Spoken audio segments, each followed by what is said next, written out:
Hi friends, this is Kim from Creative DIY Purpose and welcome. Today I have 5 upcycle projects for you. We have 4 thrifted items that I'm going to be giving a makeover to and 1 wood scrap project. I'll be using this graphic on one of the items and I will give you guys the link so you can download it as well. These are the items that I'm using for most of the projects. I did mix the silk paint and apple barrel to create my own shade of green. Project number 1 is a thrifted basket that had definitely seen better days and it needed a refresh. But it was in really good shape. The paint was just all worn off of it. And that black spot that you see up at the top is Dixie Belle mud. There was a crack in the basket and I wanted to kind of cover that up. But instead of, I was kind of impatient, and instead of waiting for it to dry, I wanted to get at least 1 coat of paint on the basket. Now it is much easier to spray paint a basket, but sometimes doing tedious painting like this is good therapy. So that's why I chose to brush on 2 coats of paint. Now I'm going to use Dixie Belle's Best Dang Wax, and this one is the color black. I wanted to give it kind of a moody, grungy look. And then this is the free graphic that I have available for you guys over on my blog. And this was printed on rice paper with the inkjet printer. I had found it in my stash. I had already pre-cut it. Normally, I would have liked to have torn the edges to give it a little bit more vintage look, but it was already cut a little too close to the graphic. I applied a thin layer of the decoupage medium right on to the label. And I don't know why I did this. Normally, I take the glue mixture and put it in between the cracks, especially on a wicker basket like this. I don't know why I didn't. And then I took a plastic bag instead of saran wrap. I had it handy. And I'm pressing the label down in all of the grooves of the basket. And that ended up working well. Now, one thing I have done in the past, and you can do it too, if you don't have rice paper, you can print it on regular computer paper. If you're using an inkjet printer, though, I would recommend using a spray sealer up over the top of the ink. That helps to seal it in. If you don't spray seal it, when you go over it with the decoupage medium, it can smear the ink. At least that's been my experience in the past with my own. So I'm going around the edge with some more of the glue mixture. I think this one is from Redesign. I went up and over the whole top of the label, and now I'm just taking the paintbrush and going along the edges because I don't want any gaps. So I wanted to give it 1 more layer of depth. I'm going to use the antique white wax from Waverly, which to me, compared to the other white waxes, it's kind of like an ivory off-white. You guys will have to let me know if you experience the same thing with it. But I thought it would kind of go well with this label and help give it a nice aged look, which was what I was going for. So using a paintbrush, I applied it only in certain areas around the basket and let it sit on there for a couple minutes and then wiped it back with a cloth. Last step is to take a clean paintbrush and remove any places where the wax was a little too heavy in the cracks. Let me know if you decide to download the free printable, what you're going to use it on, and what you think of this basket makeover. This week I was definitely in the mood to create kind of a vintage grungy vibe, which I know isn't everybody's thing. For project number 2, I have so many 2x4s that I'm trying to use up. So I cut this one in half, applied 2 coats of that green paint mixture, and distressed the edges. So this is another graphic that I printed out on rice paper, and I think that it's been in my stash for about 2 years. If you guys, I like to work with rice paper over tissue paper because it's a lot more durable. And I'm applying the decoupage medium right on to the wood and then up over the top of the rice paper. After that had a chance to dry, I'm using some of the Best Dang Wax from Dixie Belle, the dark wax, and going all over the entire block. I do even go up and over the top of the label and around the edges.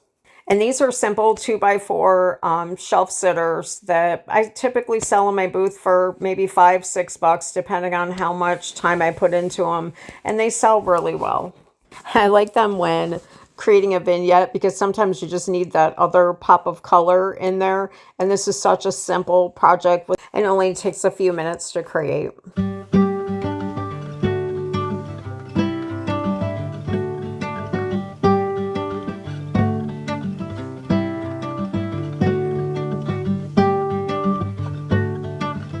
So project number 3 is a thrifted item that I like to find, and it's just one of those old mail sorters. And at the end of this video, I will link 2 other mail sorters that I upcycled before, and one of those will also give you another free printable. So after I clean the mail sorter, remove the small hooks on the bottom, I'm applying 2 coats of the bonding bus because it's a slick surface and I didn't want to take the time to sand it. And then I applied 2 coats of that green paint mixture. But what you guys don't see in the video, see on the left hand side on the top of the mail sorter how there's the grooves in there. Well, after I got it painted, I'm like, geez, I should have applied mud to it and sanded that off so it was smooth. So I did do that. I just didn't film it, but you guys aren't missing much because I didn't do that good of a job of mudding it. But now we're going to add the numbers 1, 2, 3 on to the mail sorter. These are the typesetting stamps from IOD, and the one came out crooked. I sanded it, repainted it, and went to stamp it again while I was off camera, and it fell in the exact same spot. So I decided to just let it go. And it's made with a lot of love. It's handcrafted. It's unique. I applied a bee stamp to the top and then going around with a really dry brush of the dark wax. And I love the way that the texture from the paint just pulled in all of that dark wax. I'm really happy with the way that this piece turned out. So if you've come across a mail sorter, have you left it as is or have you repurposed or upcycled it? Let me know in the comments below.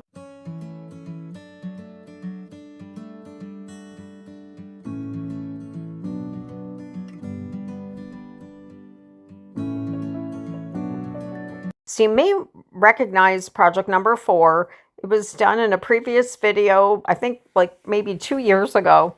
And I had put it in my booth for a few months and it didn't sell and it didn't really go with anything. So I thought we're going to give it a makeover and that way I can put all of the things from today in a vignette because I have to go this week and restock my booth. So we're going to apply 2 coats of that green paint mixture and then go over the entire piece with some of that black wax.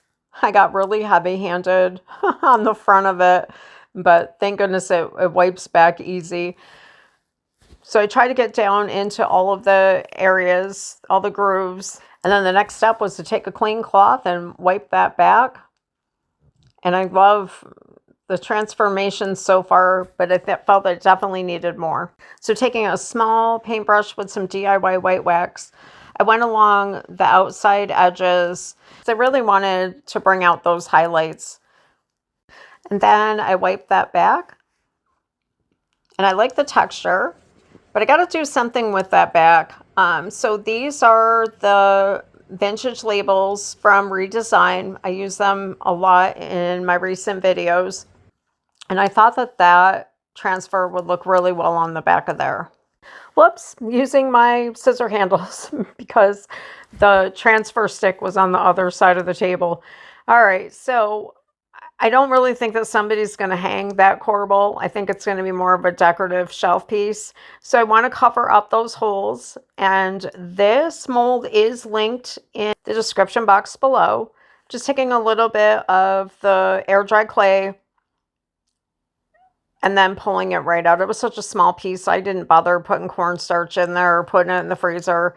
And then molding it along the bottom edge. I took my knife to just trim away some of the excess. Oops, that piece fell off. But we're going to apply that with some E6000 before it has a chance to dry. There we go. I got that on there. And I didn't even wait for the piece to dry before I painted the trim, and it ended up coming out just fine. Once it had a chance to dry, I did go over it with some black wax. Wiped that back with a cloth.